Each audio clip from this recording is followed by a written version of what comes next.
How to send audio files and music files on Facebook Messenger. Hello everyone, welcome to this channel. I'm Emily and I'm here to help you out today. So without any delay, let's get started. So first of all, launch the Messenger application on your device and make sure you're logged into your account.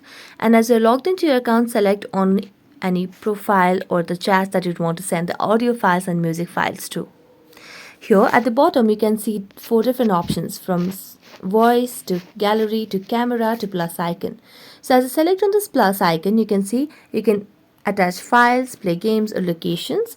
You can click a picture or anything else. So simply if you tap on files, you can see that it will lead us to these options. So where you can see only the files over here.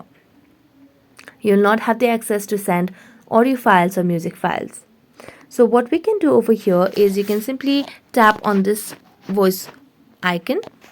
You can record the voice over here and simply tap on send. So this way you can send your audio files, and if you want to send the music files, you might have to just screen record or just have to record it over here and then send it to your other person on Facebook Messenger. So that's it. Thank you so much for watching this video. See you next time.